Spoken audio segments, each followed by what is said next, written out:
City never sleeps. They bring stories, sweat and flame, different faces, one shared name, elevation, that's the sound. NYC Experience Mastermind, where purpose is found. Good morning, everybody. Oh my goodness. Jose is on vacation with his family. Lancelot is in Trinidad training some athletes. And I am the lucky one. I get to be with three incredible, powerful, and beautiful women. And today's topic, wow, I got to tell you, it's going to be a doozy for sure.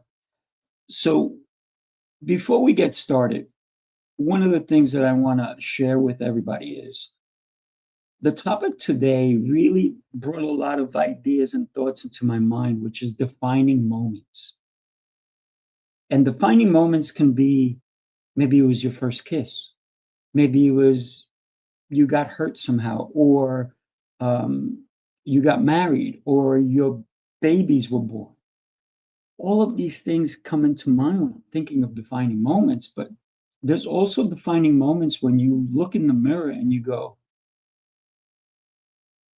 I know who you are. Ladies, go ahead and unmute. Let's go. Let's have a chat. Who's up first? Ooh, good morning.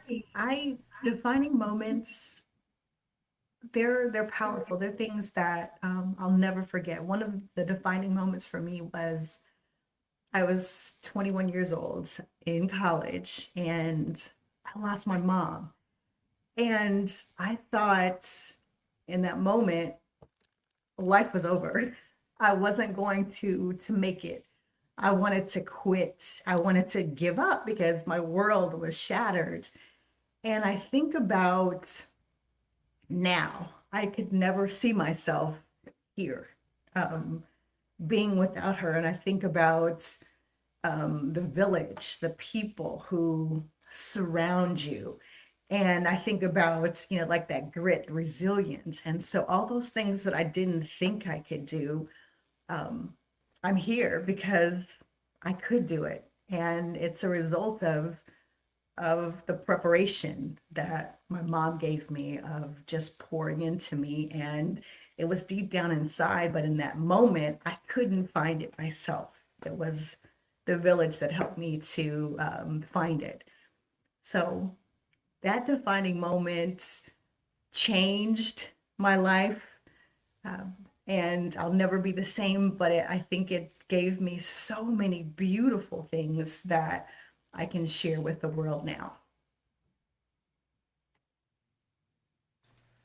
Renee, I loved that so much about, the village, because my defining moment actually was about a village as well. When I was 16, my house burned down.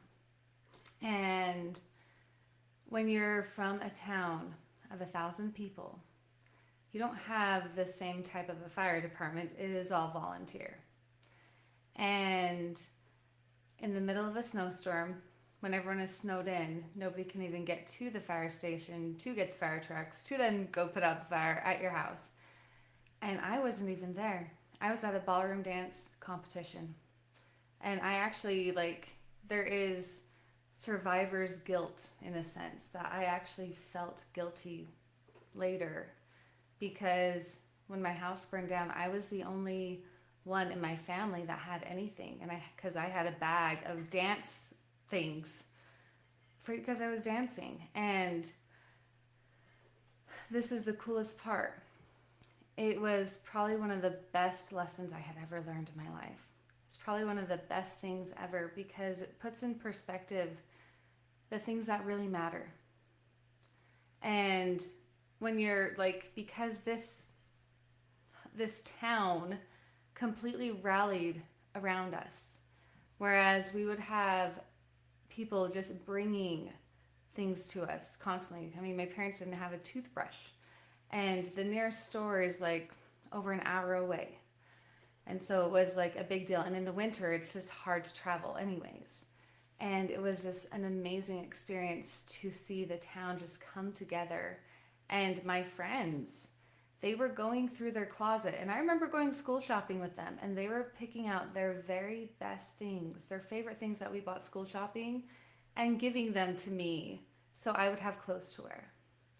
Like, it was the coolest thing. And there's also like at this point, there was a junior miss. It's now called Distinguished Young Women. I don't know if you know what this is, but it's a scholarship program.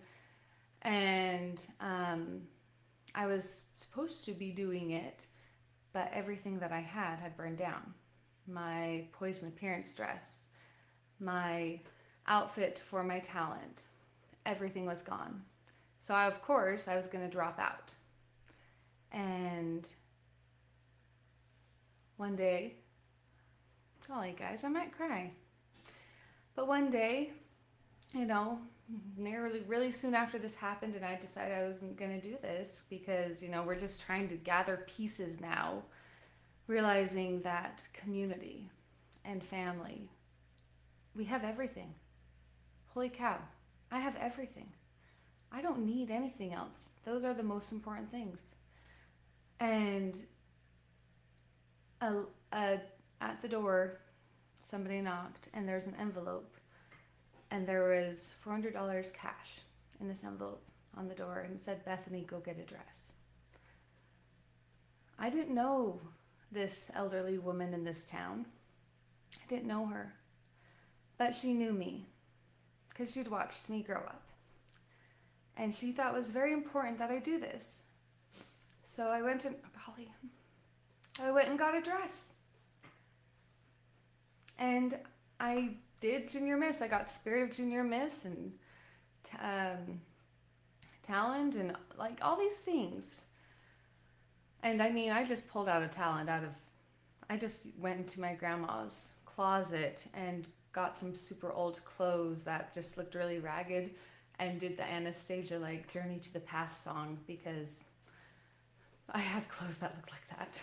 But you know, it's just like you just put things together and you make it work. But I just had so much support and so much love, and it didn't matter any of the things that I had before. And at 16, those are a big deal. Like your things.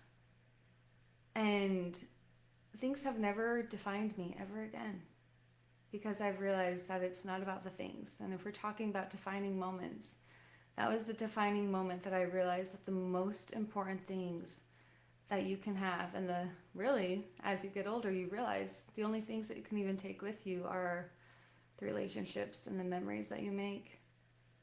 It's not about the things. And it was a great lesson. And so that was one of my defining moments.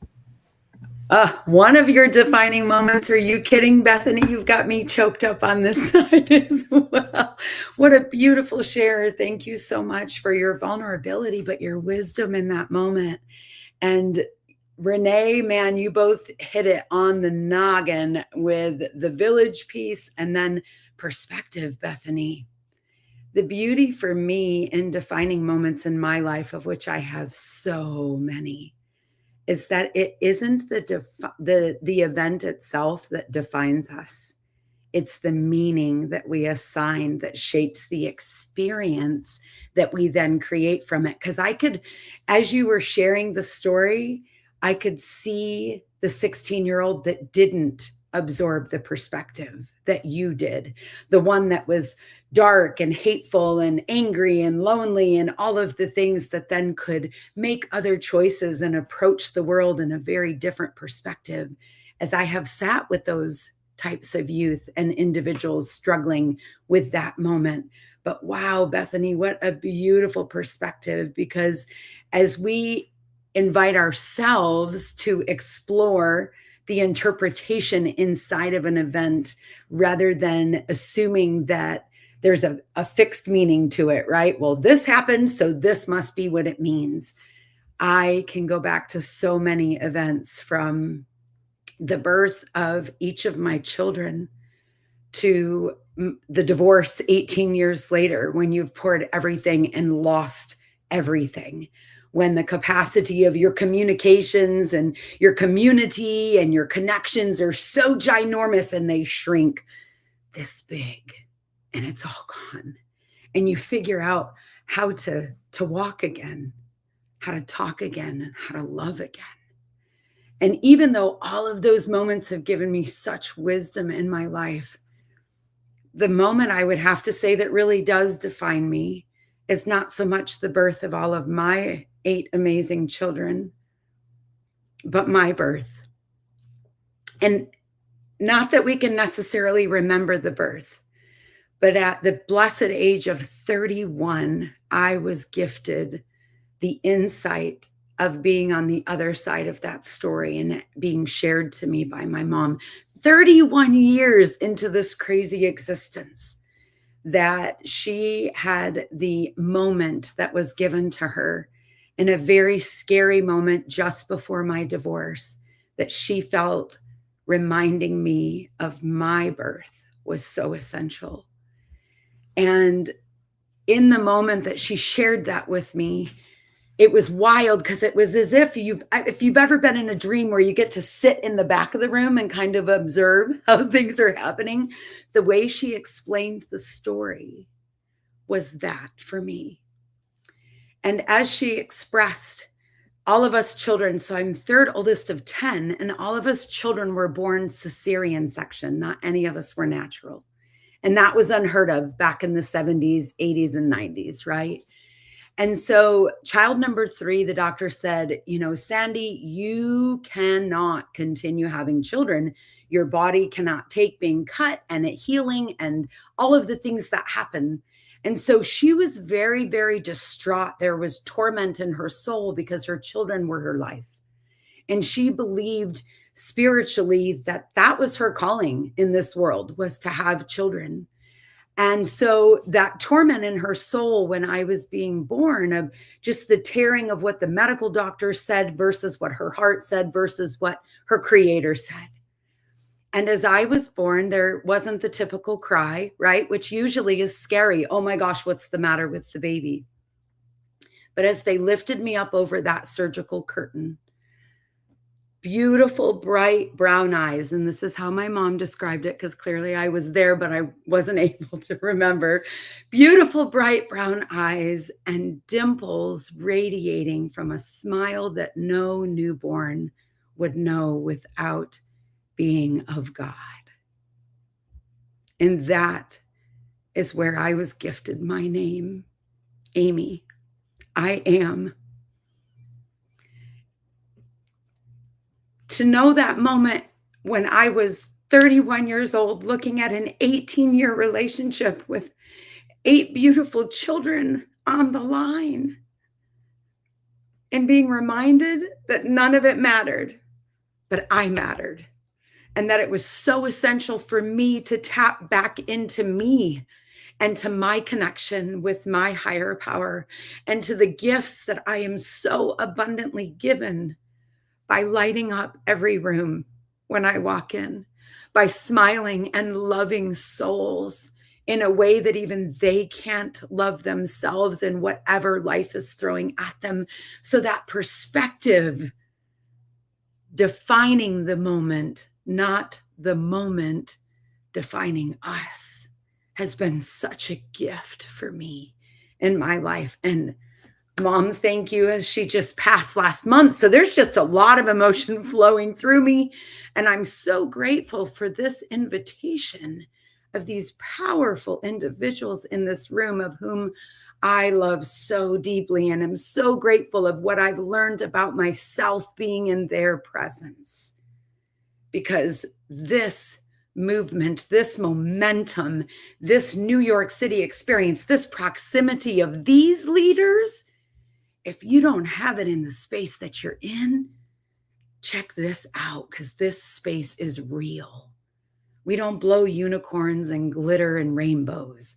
We talk about real things in this house, and we invite you to come into more of who you are, defining the words that come behind your I am. I'm blown away by all of you, by the way. Every one of you shared an incredible story. I had a defining moment last night. So, but my whole life, when we look at the beauty of life, there's defining moments, but you can only notice them if you're in the moment, or you have to go back to that moment, right? So earlier, when you talked about walking again, in case you didn't know it, I had polio as a kid, so I lost the ability to walk. I wore braces like Forrest Gump. And the defining moment for me was I felt alone. I felt fully alone. And at this point, my parents had already they left all of us kids in Colombia and came to the US so they can build something to bring us all in after. So, yes, I am Colombian. And so I was living with my sister when I got polio. My other siblings were spread out. I'm number 10 of 12. So, and I always say my parents kept doing it until they got it right on number 10. So, so the idea that I have polio and my siblings didn't even fully know what I was going through, except the one I was living, which is my oldest sister, who I consider, she now calls me her son brother. And I consider her like my mom's sister, if you will. This woman has been there for me day in and day out, and she's the most beautiful person that has ever touched my life. And so there I am, my younger brother, actually my older brother, comes to visit. And I'm on the floor and I have to go to the bathroom. So this is a defining moment for me because I have these crutches that I don't even know how to use them yet. These big braces on my legs, and I have to go to the bathroom, and he's the only one there. So I said, Caesar, you got to take me to the bathroom. He took his time. Boy, did I have to go. So eventually he picks me up. He's struggling. He's only 4 years older than me. I'm 3 years old, so he's 7. And he took too long. And unfortunately, I peed on him. He got so upset that he threw me on the floor. Forget the fact that I had these braces. Forget the fact that he literally just dropped me on the floor. And he got so angry. And for me, that defining moment was that I can't control other people. I can only control myself. And even at that point, I couldn't even control myself because I let go. But I realized that being alone, because I felt I was going through something by myself. No one understood what I was going through. My brothers, my sisters, no one except me. And so I felt extremely alone. And I realized that I could not quit. This is why I don't quit ever. And I also realized that I really wasn't alone. God was with me the whole time. And on the days that I couldn't pick myself up, He did. So that was one of my many, many defining moments that I'm not alone. God is always, always, and has always been there with me. It's like that. If you ever seen this image, right? It's also a saying that there's footprints on the sand. And the quote is, God, I thought you said you would be with me. How come there's only one set of footprints? And God says, you're right. I was carrying you. And so God carries me so much, so often. And when I said I had a defining moment, I had a conversation with Renee and Bethany last night. And Bethany's cut the call and she goes, "You got to go because you got to go to sleep." So about an hour and a half later, I went to sleep. And I woke up an hour and a half later. So I only slept for an hour and a half. And then I said, "Oh my God, it's only 12:30 at night. I gotta try to get back to sleep." So I kind of did, and at 2:30 I was up and I could not go back to sleep. So I went to the gym. I worked out this morning. I feel alive. I feel so vibrant. So that was my defining moment, that if I cannot stay in bed, why am I going to waste my time? If my body said, get up and go. So I went, I had an amazing workout. Yeah, there might have been 8 people at the gym, but so what, right? It was great because it was almost all by myself. And many a times I've been to the gym where there's only 1 or 2 people there. And so for me, every moment is beautiful. Every minute that I get to spend in this world and I can define me, that's a defining. Sifu, I love the intention when you mention those moments. And this conversation is wow, it is so powerful for me this morning of hearing these stories of how our moments are different, but they each taught us something so powerful. If we could have chosen to go through some of the moments, we would have absolutely not chosen to do that because we couldn't see the beauty in it. We wouldn't see the growth in that. And one of the key pieces or threads for me of all of these stories is God is present in all of those pieces. And when you think about the moment, sometimes we miss the moment because we're so, well, I'll speak for myself, so focused on the next.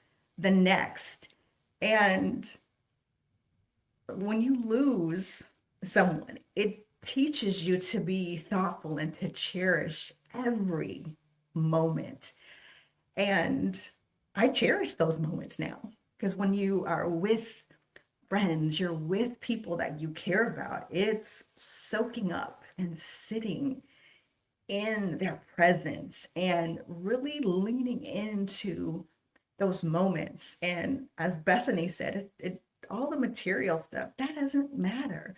But what is it that I'm gaining from this?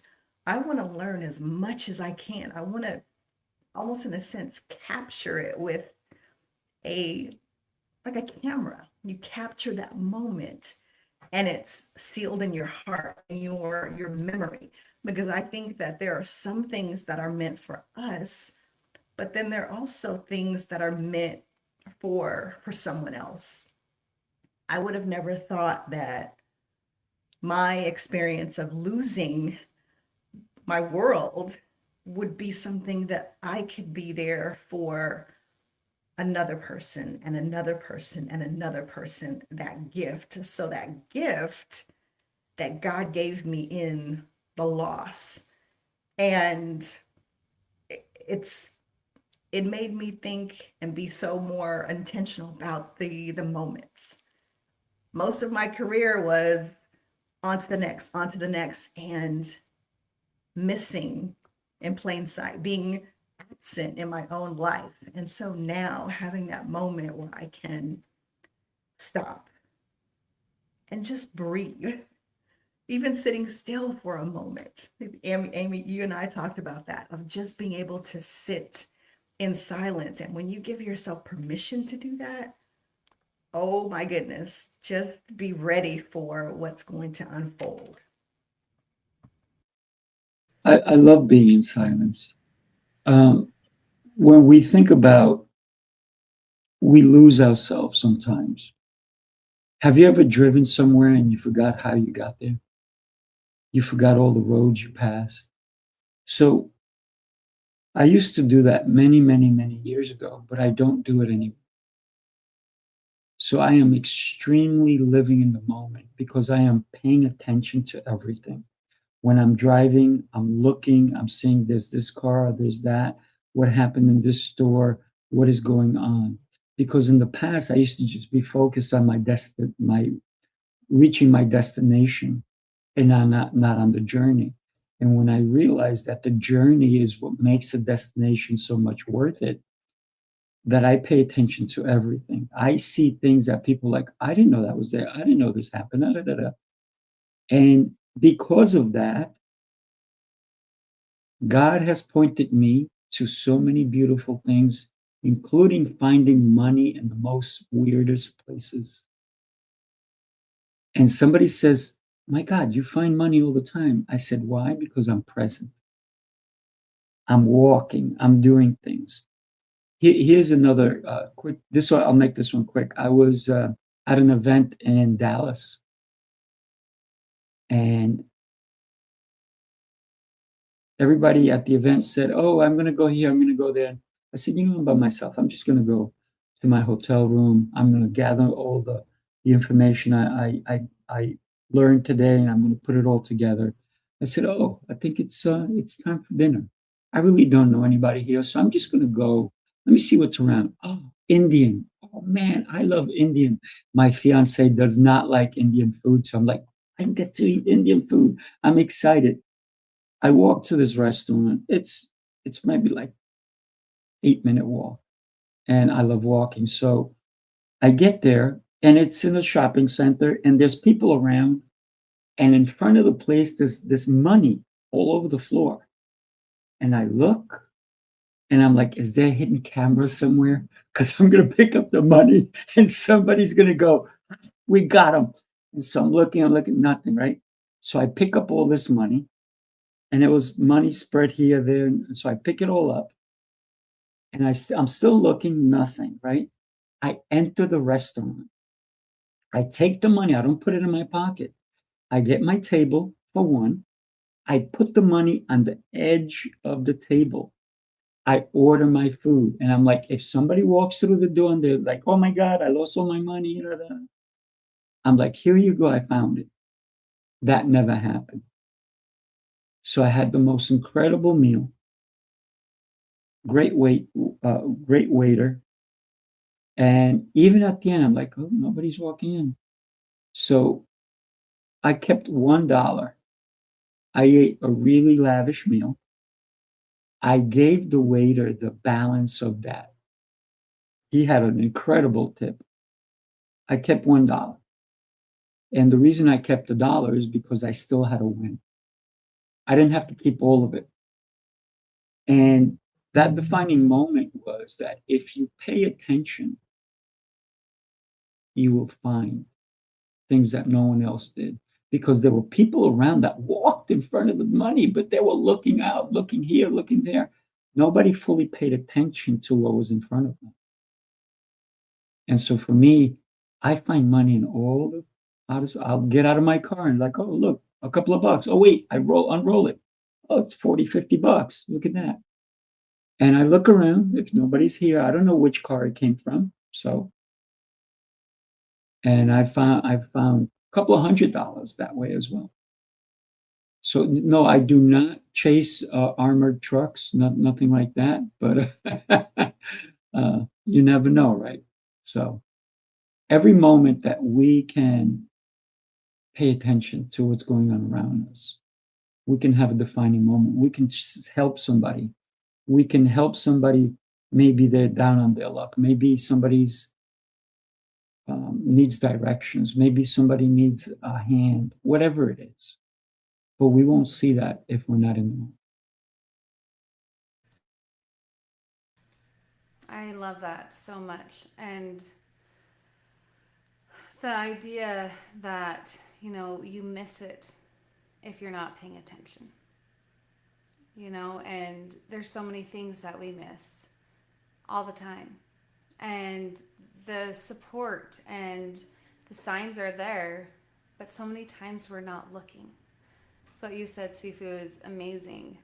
I learned this lesson, and I guess this is another defining moment since we're on the topic, but the entire reason I switched my entire career, sold my school, moved into a leadership development space is because my son got sick. I don't know how many of you actually know that, but he got very sick.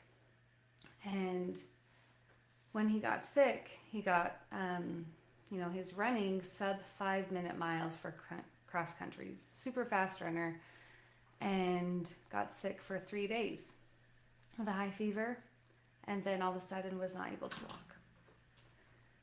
And it was really difficult. Golly, this is just an emotional day, guys. It's fine. Anyways, so I wasn't able to walk, and we had to do a lot of research and a lot of doctor's appointments and a lot of different things. And I needed to be home, and I needed to be there with him. And he would sleep for 20 hours a day and not have enough energy to move. And his days would often look like, he'd wake up and he'd have enough energy to stand, and then he'd get intense tremors. And then after the tremors, he wasn't walking anymore. And it just went like this every day. And I learned more lessons from this young boy, I guess he's not so young anymore, than anyone. Because there was a time when I was sitting on his bed, and I would make it a point to make sure I was spending as much time as possible with him, because he's lonely and he can't be anywhere. And when you are a teenager, that's a very difficult thing, because you need people.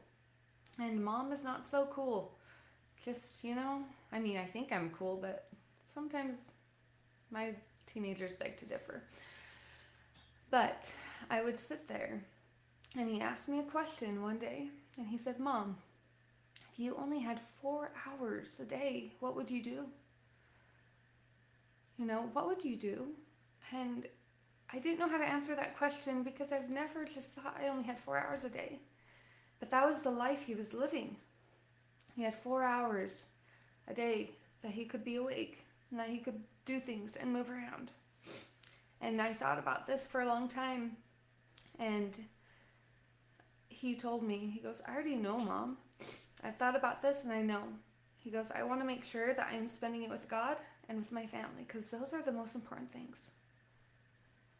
That kid is amazing. Amazing. And he would just spend his time just actively with every single person in the family. He would play games with them. He would color with them.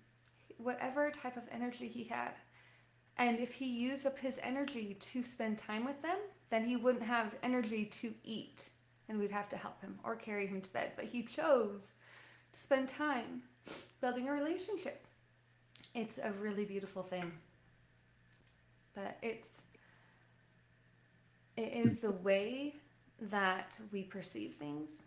It's the way that we prioritize things that define these moments.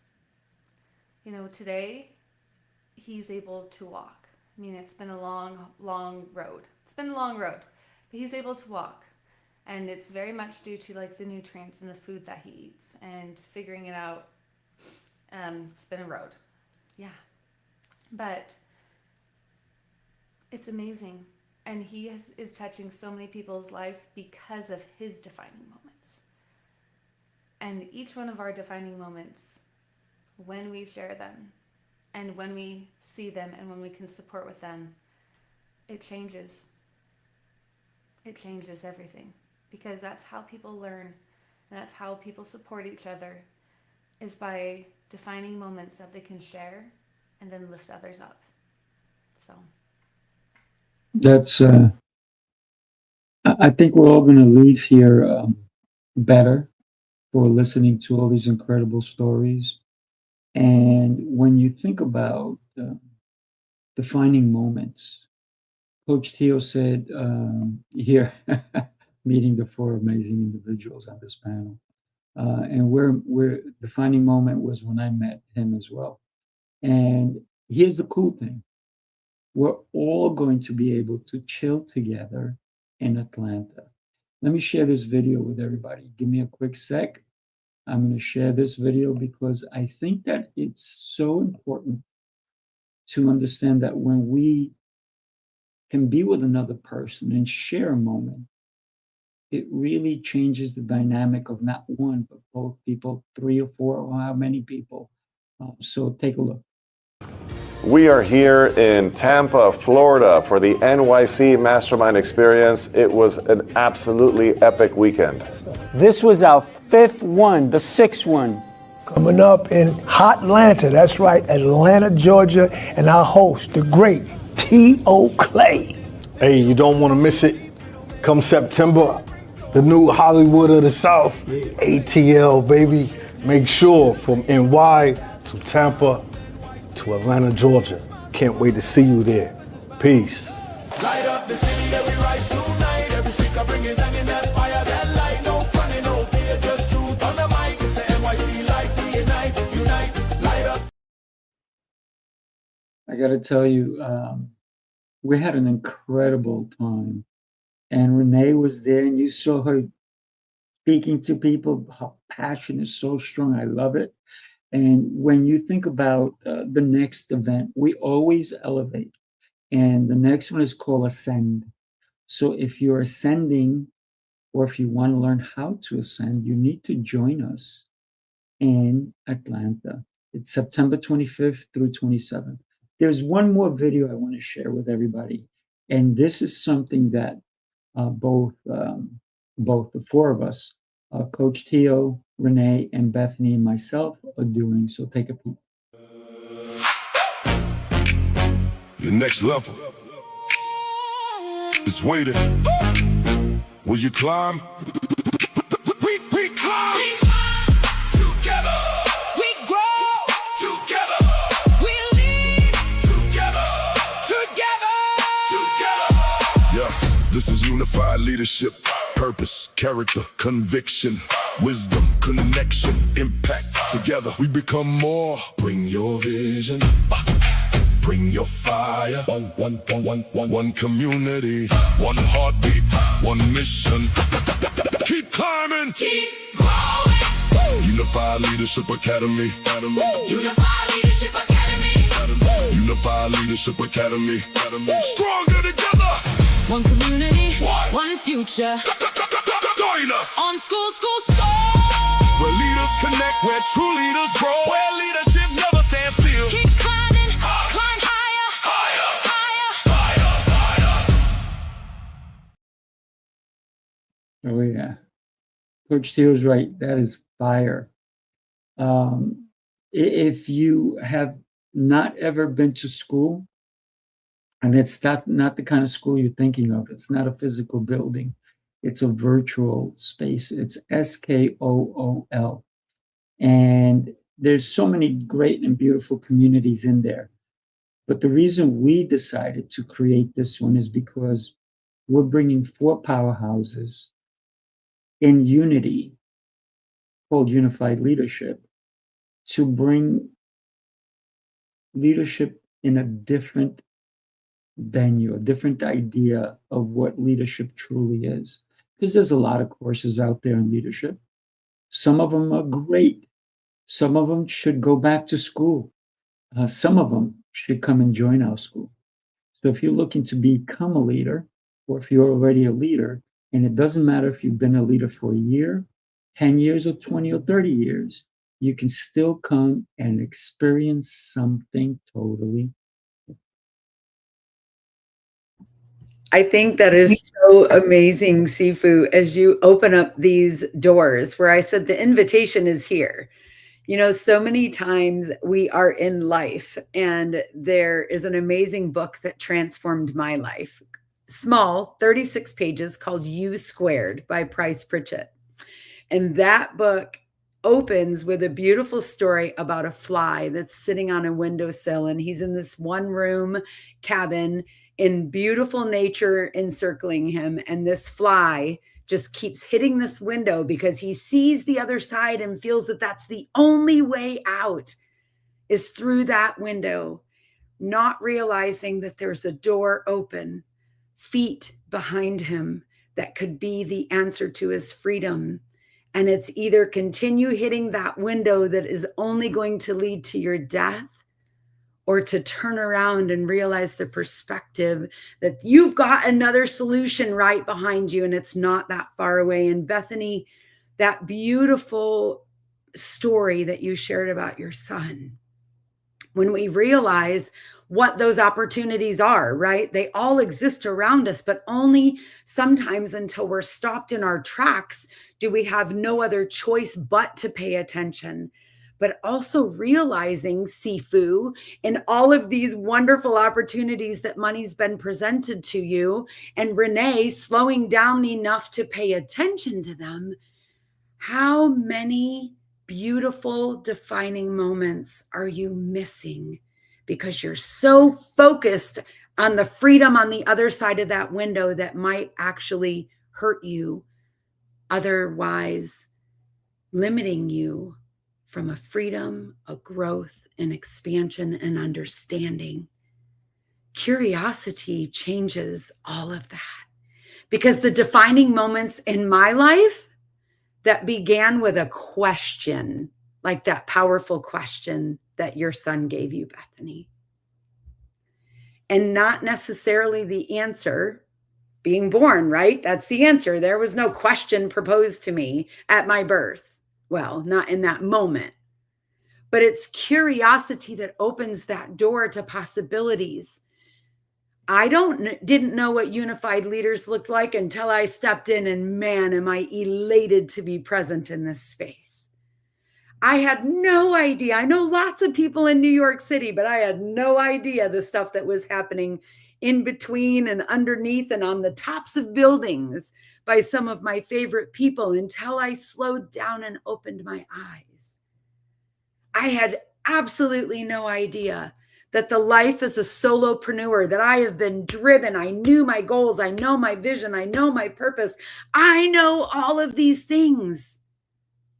But it was paying attention to what I didn't know that opened the door to the opportunities. Sometimes it's not about the knowing. It's about honoring and being humble enough that we don't know everything, because we can't learn when we're speaking. We can only learn when we're listening, whether with our ears, with our mind, or with our heart. Only when we open up something new, something different, and something unfamiliar do we really learn and understand the expansion waiting for us. And I am so grateful for all of those opportunities in life that said, Amy, you're not defined by this moment. There's something so much more waiting for you. And so in these defining moments, are they meant to be the short bridge to the next step? Or are they meant to be part of your forever, which holds so many other defining moments within them? Because I'm going to be in Atlanta. I'll tell you that right now. As a matter of fact, I have an amazing trip that I have not gifted myself in a long time with another young lady in this amazing platform that she lives down here in Florida with me. And we're taking a road trip, girls on the road together to get up to Atlanta. So excited to be present in that space. So blessed to be encircled by the powerful proximity of the school community, which is wide open to anyone that so chooses to be a little more curious to discover the defining moments waiting for you. I got to say thank you for that. And I love the passion that you're bringing in. And I know Atlanta's just gotten hotter because of so many incredible people who are going to be not only on stage, but in the masterminds and everything else that we're doing in Atlanta. And people say, wait a minute, it's New York City. Why are you saying Atlanta? Because we're taking the New York City experience to Atlanta. Here's the thing that we would love to eventually have you be part of, Amy. We're going to do webinars. We're going to do master classes in the school community, and we'd love for you to participate in those. I think that Bethany had a little bit of trouble with her internet or something like that, and I'm sure she'll be jumping back on in a minute. But think about the possibilities that are always presented to us if we are willing to step through that door. when you talked about the fly in the window, here's the crazy thing. I'm the one that if I see a bug in my house or my business, I try to scoop it up and take it outside. I don't kill it, right? And a lot of times somehow there's a fly in my house. Oh my God. And so instead of me trying to I don't have a swatter, I don't take a newspaper or a book or anything. I do is when it goes by the window, I open the window and there's a screen. So I close the window, I open the screen, and hopefully it can go out. So yeah, so sometimes we have to understand that maybe that is the only, somehow it got in. It didn't come through the window because the window was closed, but somehow it came through the door and says, oh, this is my only way out. And so therefore I say, you know what? Maybe it's the only way out for you now, and I'm gonna open that window for you. So when somebody opens a window, you have a choice. When somebody opens a door, you have a choice. Do you stay where you are, or do you step through it?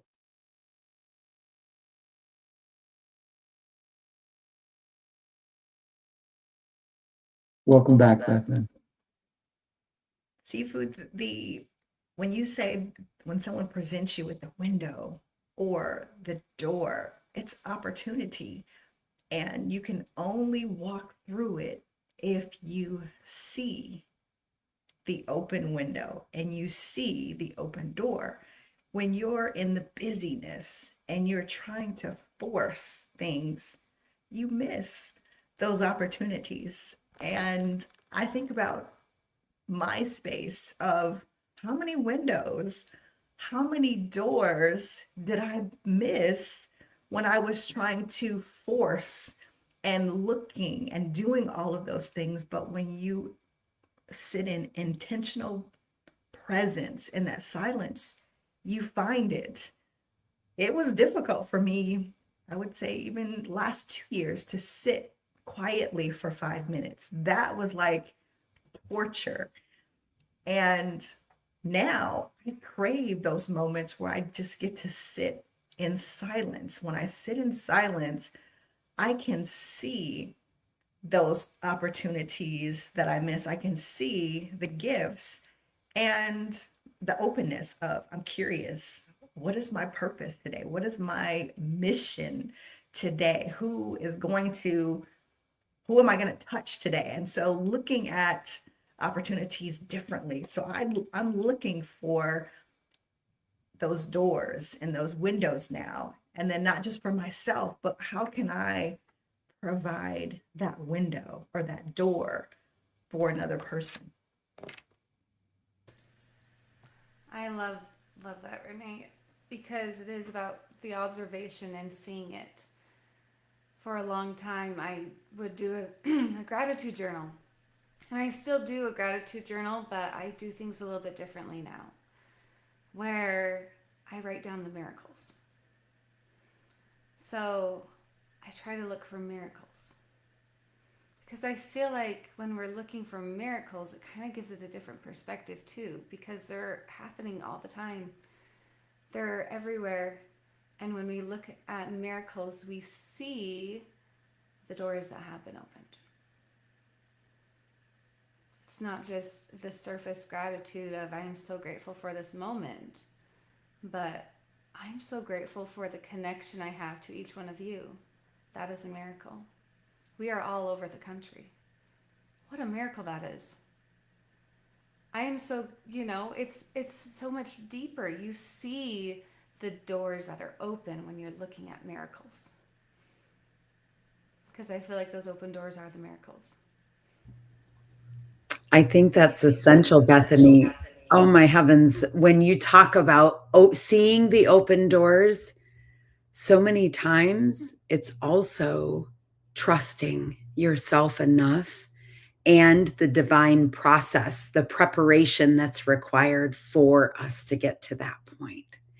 Because life doesn't happen to us. Life happens through us. And when we trust that the universe is in our favor, that it is here handing us all of this glory, that there's so much abundance around us trusting that fact allows us to really embrace that the defining moment isn't always a moment that might change your life. Sometimes it's simply a moment that changes how you see, feel, and experience your life. Because this isn't meant to be hard. And most times, those of us that feel that there's a lot of hard in the world is because we've separated from our truth inside of us. We've separated and we've decided to put a meaning on something that wasn't at all intended in that way. And it's up to us to revise and change the meaning of the experience. And many times when we look back in life and we're like, well, my life happened this way because of this event, right? Well, I had nothing, no control over it. That changed me. It was because of that moment. But what if you can't change the picture, but you can change the frame? The meaning that you give to it. You can revise at any time. That's entirely up to you. And nobody else, like Sifu said at the very beginning, nobody else could change it for him. That was simply what was given to him. But what is the blessing? So if you think of the word blessing, spell it out on your paper in front of you. And look, take the B off and take the G off. And what does that say? Lesson. What's the lesson inside the blessing, whether it's a hard blessing or a gracious blessing? What is the lesson inside of that beautiful gift, inside of that magnificent moment? Because we can spend our lives either watching things happen or we can experience it, like we've shared with you today. But also not necessarily needing to define a moment, but being willing to receive all that is due to you, all that is waiting for you to simply open your eyes, open your heart, open your arms to receive them, because they're all waiting for you. There is so much goodness that evolves from this human experience when we're willing to give it the opportunity to. I got to say, I'm enjoying this conversation very much. And I know that because we have an echo happening, we will have to mute, unmute. So we're all living in the moment, right? Well, like, where's my button? So it's very interesting, right? But Bethany, you talked that a lot of people are looking for a miracle, yet they don't look in the mirror to see the real miracle. Right? Because you're a miracle and God made you in his image. And that's a miracle right there. And when we don't look at the blessing of us, how can we see a blessing outside of us? Right? So think about the concept of learning. That's a blessing. The capacity to engage with another human being. That's a blessing. Every time that we are able to understand our own existence, like Bethany, like your son did, when he asked you that really terrifying question, and it made you think in such a deep way. Because a lot of us go through our day without realizing that every second counts. And your son understood that every second for him counted. If you've ever watched that show, and it started really good and then it kind of tanked, The Bear, right? It's a cooking show. And it was so good. And it was the kid flipped from, I forget that, Shameless, from the show Shameless, right? Flip, he was the main chef and everything. And one of the things that they said that they had over by the clock, it said every second counts. Because when they were prepping food, when they were doing things in order to satisfy the customers, every second counts. And when you can live your life like that, you won't take life for granted. And you talked about a gratitude journal. I have a gratitude I go through every morning and every night. I pray for all my family, anybody I know who's going through something. And the one thing that I always thank God is for the gifts He's given me. And then I ask Him if I can please allow me to share those gifts with others, because they were not meant just for me. They were meant for me to share. And sharing is caring, right? Isn't that the old saying? So think about what each one of you is contributing to the world. And the more we can contribute, the better the world will be. If everybody stopped thinking about themselves and thought about each other, we would live in a much better world. So this is why I love training youngsters. I know, Bethany, you do as well. And they're our future. And so many times I will have parents in front of me and I'm training the kids, and I stop and I say, parents, look at your kids. Treat them well. Teach them well. Because they are our future. Your son and daughter, I am so lucky you brought them to me. Because I'm not just teaching them nothing. I'm teaching them something they can take for the rest of their lives and hopefully make our world a better place. So every day, if we can share an idea, a concept, knowledge that we have with another human being, if you don't, you're hurting the world. Stop hurting the world. Share, share, share. I love that. One of my favorite just thought processing ideas, that book, 7 Habits of Highly Effective People. I think everyone needs to read that like every 2 years, because those books that are just like super good and then we forget about them. This concept has stayed with me forever, and probably because it's also a Montessori concept that I'm very involved in. But it's looking at everything inside out. Because if you look at it, understanding your value first, and then having it be intrinsic, instead of having the world happen to you, it changes things. And I love the way that it's described. It's been a while since I read that book, so I might botch this, but maybe it's my 2 years are up and I need to read it again. But it is very much so, that was one of the very first, habit, is making sure that it is, you're looking at it from here, from you. They're looking at it from you out. How are you reacting and responding to the world? And that's very much so things that I teach as well, because it all has to be towards your values.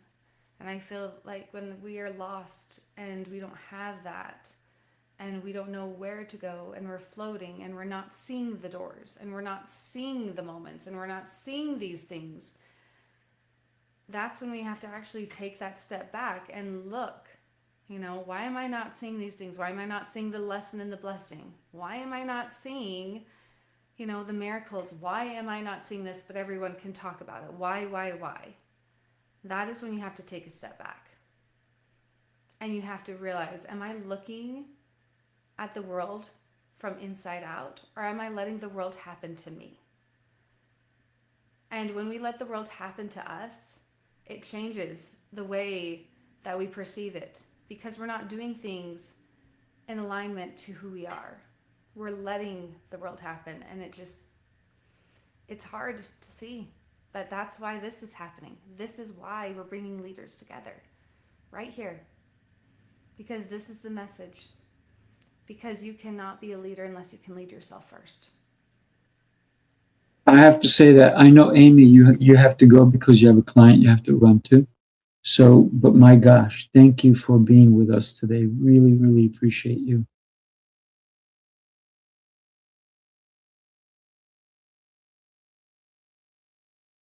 So, ladies, when we consider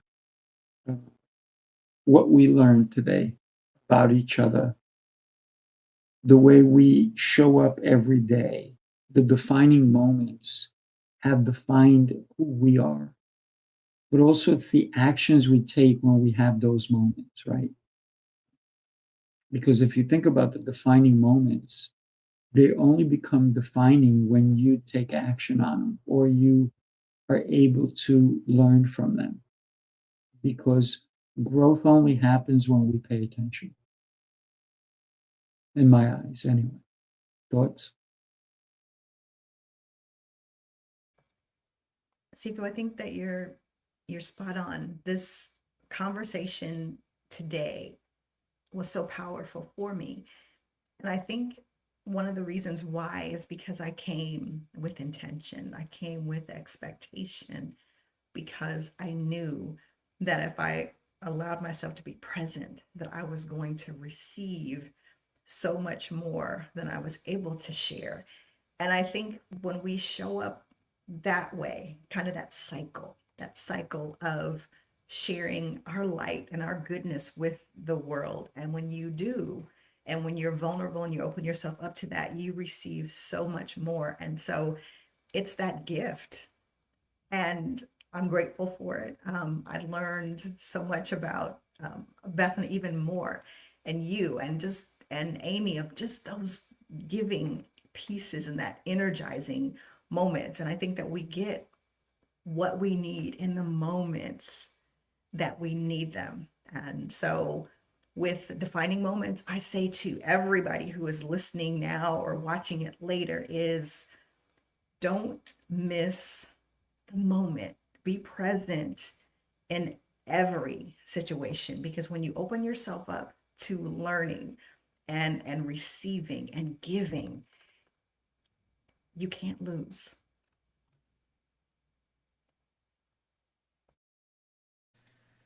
I love that. That's so true, Renee.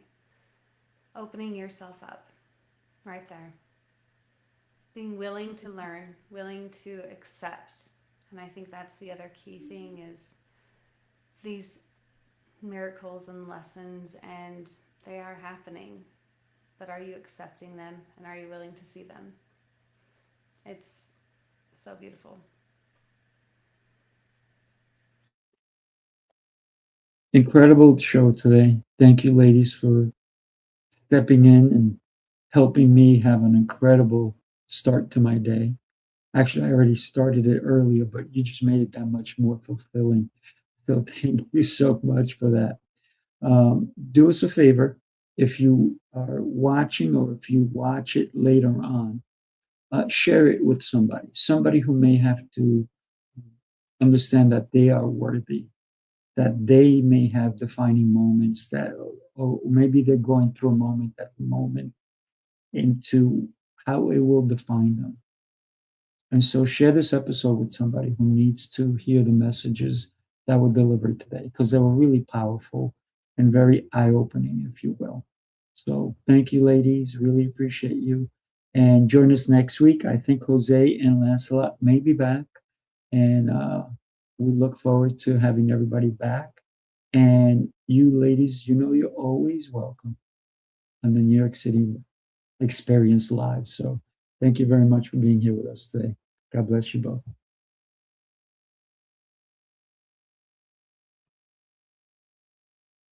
Everyone who's in the room is all about giving. Everyone who show up here and who are in the room are just givers, and they just want everyone to become better and better entrepreneurs, better founders, better coaches, better givers.